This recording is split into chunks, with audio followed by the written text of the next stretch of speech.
नमस्कार दोस्तों, Amit Kumar Choubey YouTube channel में आपका स्वागत है। हमारे चैनल को लाइक करें और सब्सक्राइब करें। दोस्तों, पृथ्वी दिवस 22 अप्रैल आप सभी को हार्दिक हार्दिक शुभकामनाएं। आज हम बात करेंगे पृथ्वी दिवस से रिलेटेड कुछ विशेष तथ्यों के बारे में। पृथ्वी दिवस एक वार्षिक आयोजन है जिसे 22 अप्रैल को दुनिया भर में पर्यावरण संरक्षण के लिए समर्थन प्रदर्शित करने के लिए आयोजित किया जाता है। इसकी स्थापना अमेरिकी सीनेटर जेरोल्ड नेल्सन के द्वारा 1970 में एक पर्यावरण शिक्षा के रूप में की गई और अब इसे 192 से अधिक देशों में प्रतिवर्ष मनाया जाता है। यह तारीख उत्तरी गोलार्ध में बसंत और दक्षिणी गोलार्ध में शरद का मौसम होता है। संयुक्त राष्ट्र में पृथ्वी दिवस को हर साल मार्च इक्विनोक्स, वर्ष का वह समय जब दिन तथा रात बराबर होते हैं, पर मनाया जाता है। यह अवसर 20 मार्च का होता है।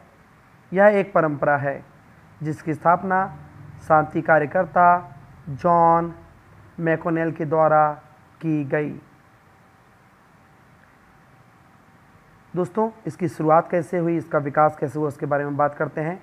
22 अप्रैल 1970 को पृथ्वी दिवस ने आधुनिक पर्यावरण आंदोलन को चिन्हित किया।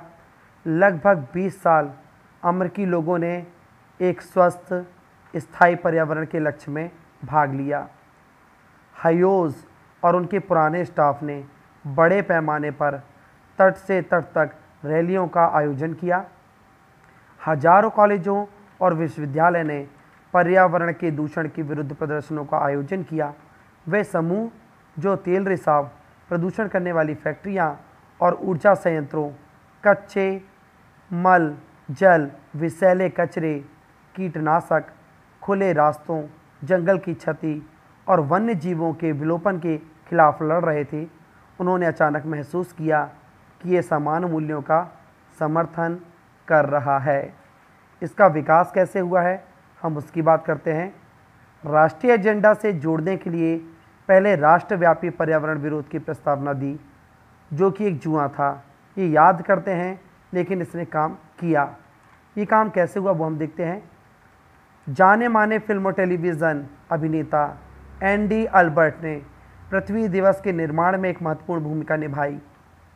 हालांकि पर्यावरण सक्रियता का संबंध जारी करने इस वार्षिक घटना के निर्माण के लिए अल्बर्ट ने एक प्राथमिक और महत्वपूर्ण कार्य किए, जिससे उसने अपने संपूर्ण कार्यकाल के दौरान प्रबल समर्थन दिया। लेकिन विशेष रूप से 1970 के बाद एक रिपोर्ट के अनुसार पृथ्वी दिवस को अल्बर्ट के जन्मदिन 22 अप्रैल को मनाया जाने लगा। एक स्रोत के अनुसार यह गलत भी हो सकता है।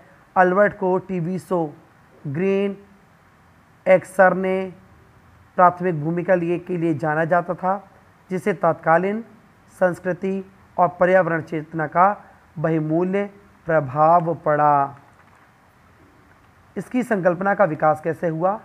रैन कोबेक ने एक पारिस्थितिक प्रतीक का निर्माण किया, जिसे बाद में पृथ्वी दिवस के रूप में मनाया व अपनाया गया और लॉस एंजलिस में फ्री प्रेस में 7 नवंबर 1969 को प्रकाशित किया गया और फिर उसे सार्वजनिक डोमेन में रखा गया। यह प्रतीक ई व ओ अक्षरों का समायोजन बना, जिसे क्रमशः इन्वायरमेंट एंड ऑर्गेनिज्म शब्दों से लिया गया था। यह थीटा चिन्ह, जो इसके समान है, का प्रयोग पूरे इतिहास में एक चेतावनी के रूप में किया गया। लुक मैगजीन ने अपने 21 अप्रैल 1970 के अंक में एक ध्वज का प्रतीक प्रस्तुत किया। इस ध्वज का प्रतिरूप संयुक्त राज्य के ध्वज के प्रतिरूप से लिया गया था। इसमें एक बाद एक 13 हरी सफ़ेद पट्टियां हैं। इसका कैंटन पारिस्थितिक प्रतीक के रूप में, साथ में हरे तारे के रूप में संयुक्त राष्ट्र के ध्वज में देखा जा सकता है। आइए दोस्तों, हम देख लेते हैं ये ध्वज दिखता कैसा है।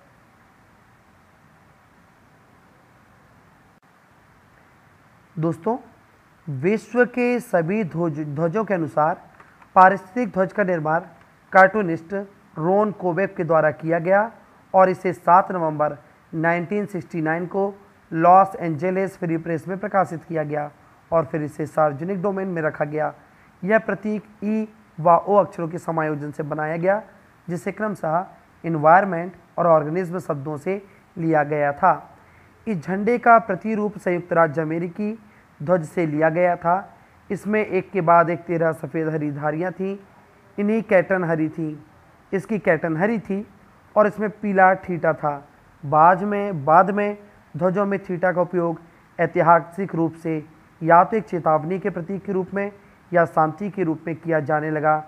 थीटा बाद में पृथ्वी दिवस से संबंधित हो गया। दोस्तों, अब हम बात करेंगे पृथ्वी सप्ताह के बारे में। कई शहर पृथ्वी दिवस को एक पृथ्वी सप्ताह के रूप में भी मनाते हैं।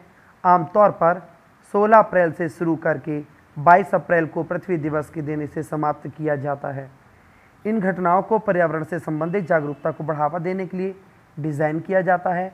इन घटनाओं में शामिल है पुनः चक्रीकरण को बढ़ावा देना, ऊर्जा की प्रभाविकता में सुधार करना और डिस्पोजल पॉलीथीन जैसी वस्तुओं के इस्तेमाल में कमी लाना। 22 अप्रैल वार्षिक इयोवाहाक वर्चुअल क्विस्रे की भी तिथि है।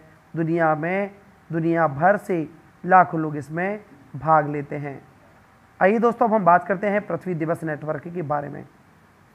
राष्ट्रीय और अंतर्राष्ट्रीय स्तर पर पर्यावरण, नागरिकता और साल भर उन्नति को बढ़ावा देने के लिए 1970 में पृथ्वी दिवस नेटवर्क की स्थापना पहले पृथ्वी दिवस के आयोजकों के द्वारा की गई। पृथ्वी दिवस के नेटवर्क के माध्यम से कार्यकर्ता राष्ट्रीय, स्थानीय और वैश्विक नीतियों में परिवर्तनों को आपस में जोड़ सकते हैं। अंतर्राष्ट्रीय नेटवर्क 174 देशों में 17,000 संस्थाओं तक पहुंच गया है, जबकि घरेलू कार्यक्रमों में 5,000 समूह और 25,000 से अधिक शिक्षक शामिल हैं, जो साल भर कई मिलियन समुदायों के विकास और पर्यावरण सुरक्षा कार्यकर्ताओं की मदद करते हैं। दोस्तों, आप सभी को पृथ्वी दिवस की हार्दिक शुभकामनाएं। मैं अमित कुमार चौबे। हमारे चैनल को लाइक करना, सब्सक्राइब करना ना भूलें। नमस्कार दोस्तों।